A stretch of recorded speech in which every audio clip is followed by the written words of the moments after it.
Bem, entre outras coisas, quer dizer, isso foi uma das coisas que a gente avaliou. A gente avaliou também questões que foram muito controversas, mudanças metodológicas, que foram introduzidas na educação nos últimos anos e que provocaram muita controvérsia. Por exemplo, a questão da avaliação qualitativa, que começou já na Lei 5.692 de Diretrizes e Bases, anterior à atual, e também avaliamos, por exemplo, a questão da progressão do sistema de ciclos, progressão, digamos, continuada, né? Que é o termo que não se gosta mais de usar em educação, que seria a progressão automática.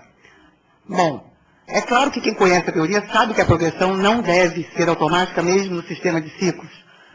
Porém, por que todas essas mudanças, a pergunta que eu faço no livro é, por que todas as mudanças que têm um fundamento pedagógico, que são modernas, que são realmente melhores, pelo menos do ponto de vista teórico, não deram certo no Brasil?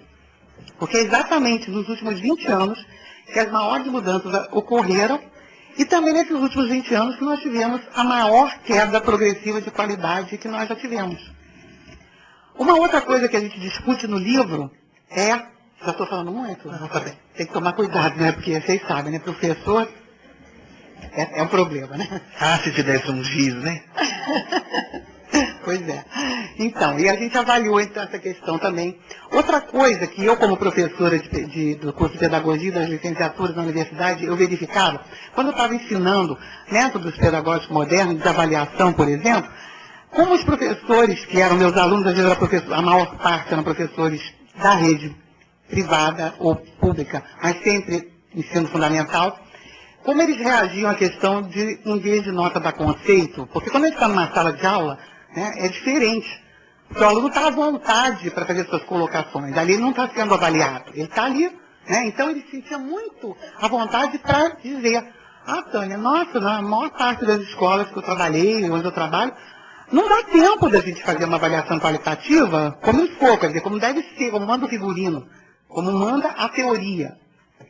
E eles diziam para mim, é porque a gente tem tanto aluno, que se a gente já não consegue avaliar direito dando uma prova, como é que a gente vai avaliar tantos aspectos que são demandados pelas modernas teorias, né?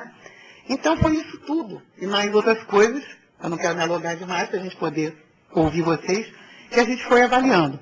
Essa questão dos conceitos, da progressão, só para dar mais um dado que eu acho interessante, em relação à progressão continuada, eu perguntava aos meus colegas se eles eram favoráveis ou não a isso que está sendo usado em mais de 90% dos municípios brasileiros, da rede pública. E uma coisa que eu questiono também no livro é o seguinte, por que será que só a rede pública que adotou isso?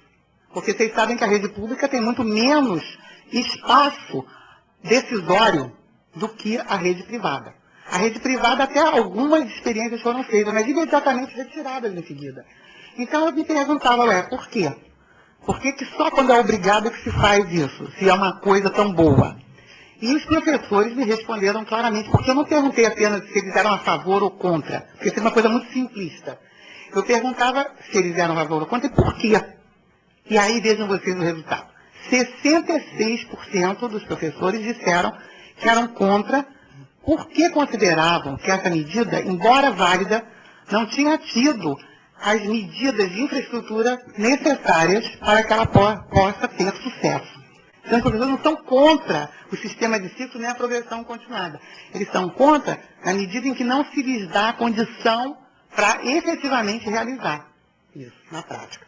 Enquanto outros 15% disseram que achavam que eram contra, porque achavam que era uma medida apenas para aliviar o fluxo de vagas, uma medida política. Outros, agora não estou recordando exatamente de cor, não tem problema, vocês poderão ver depois do livro. Mas, enfim, em resumo, apenas 5% dos professores ouvidos disseram que eram a favor desse sistema que está sendo usado na maioria das escolas. E aí, em seguida a isso, eu questiono o seguinte, como é que numa época em que se fala tanto de psicologia, né, na educação, nas empresas, e dentro disso se fala da adesão, né, toda empresa bem-sucedida hoje se preocupa com ter os seus funcionários aderidos, ou seja, acreditando naquilo que estão realizando. Então, esse também é um aspecto importante da gente analisar. Por que a gente tem tanto fracasso? Na medida que se implantam coisas, primeiro, irrealizáveis dentro dessa realidade, ou com as quais o professor não concorda, e é ele que executa a política educacional do governo, as coisas não podem funcionar. Né? Então, essas são algumas das coisas que a gente vem colocando, depois a gente pode adiantar mais um pouco. Vamos conversar mais sobre isso. Daniel, eu fico pensando o seguinte, o professor é refém dos alunos, ele é refém dos próprios colegas, da direção da escola, do governo na parte das políticas públicas, dos pais. Quem que vai salvar esses professores? Aí que tá, né? O título do livro, eu sempre digo assim que os meus títulos sempre surgem no final de tudo, porque o título é uma coisa fundamental, porque ele tem que ser a síntese. E daí porque o professor está refém. Ele é refém nesse momento político, e eu quis dizer isso, mostrar que ele não depende, o refém é o quê? Uma pessoa que está numa situação que ele não escolheu, né? Ele foi colocado nessa situação pela força das circunstâncias, ou porque alguém o sequestrou, né? Ou porque, como nós, estamos numa condição de trabalho que nos dificulta dar qualidade aos nossos resultados. E isso não pode ser atribuído apenas ao professor, embora uma parte grande realmente seja nossa responsabilidade, trabalhar bem e ter bons resultados, mas isso também demanda condições de trabalho. Não vou nem falar de remuneração, né, gente, porque isso aí é chovendo molhado demais. Então, por exemplo, a Espanha, que é um país que recentemente conseguiu dar uma guinada em termos de qualidade de ensino impressionante, usa o nosso sistema de ciclos de progressão continuada. No entanto, quando eles implantaram essa medida, ela não foi implantada sozinha, ela foi implantada junto com uma série de outras medidas que não transformaram o professor em refém dessa medida especificamente. Por quê? Primeiro, o professor recebeu um treinamento muito grande, é uma coisa que não acontece na educação. Quando muda alguma coisa, a gente recebe o quê? 4 ou 5 reuniões, né?